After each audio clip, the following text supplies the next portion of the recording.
एक वक्त था जब ब्रिटिश एम्पायर के बारे में कहा जाता था इस एम्पायर पर कभी सूरज नहीं डूबता। लेकिन फिर ऐसा क्या हुआ कि दुनिया की सबसे ताकतवर एम्पायर को अपनी सबसे कीमती कॉलोनी छोड़नी पड़ी। सच ये है, ब्रिटेन के लिए इंडिया सिर्फ एक कॉलोनी नहीं था, ये था उसका सबसे बड़ा मार्केट, रॉ मटेरियल्स का खजाना, लाखों सिपाहियों का सोर्स और एशिया पर राज करने की मास्टर की। इसलिए इंडिया को कहा जाता था the jewel in the crown. तो फिर उन्होंने इंडिया को जाने क्यों दिया? क्या सिर्फ गांधी जी की वजह से?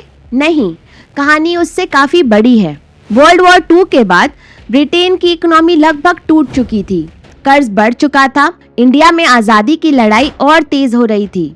1946 की रॉयल इंडियन नेवी म्यूटिनी ने ब्रिटिश को दिखा दिया कि अब इंडिया पर राज करना पहले जैसा आसान नहीं रहा। तब ब्रिटेन को एक कड़वा सच समझ आया, इंडिया को संभालना इंडिया को खोने से ज्यादा महंगा पड़ रहा था। 15 अगस्त 1947 को भारत आजाद हुआ, लेकिन ये सिर्फ इंडिया की कहानी नहीं थी। एक वक्त था जब ब्रिटिश एम्पायर ने 60 से ज्यादा देशों और टेरिटोरीज पर राज किया था और दुनिया की लगभग 1/4 आबादी उसके कंट्रोल में थी। लेकिन इंडिया के आजाद होते ही एक चेन रिएक्शन शुरू हो गया। अगले कुछ ही दशकों में एशिया, अफ्रीका और कैरिबियन की डजन्स ऑफ ब्रिटिश कॉलोनीज भी आजाद हो गईं। और आज जिस एम्पायर के बारे में कहा जाता था जिस पर सूरज कभी नहीं डूबता, वो सिर्फ इतिहास की किताबों में रह गया। अगर वर्ल्ड वॉर 2 नहीं होता तो क्या आपको लगता है इंडिया को 1947 में ही इंडिपेंडेंस मिल जाती?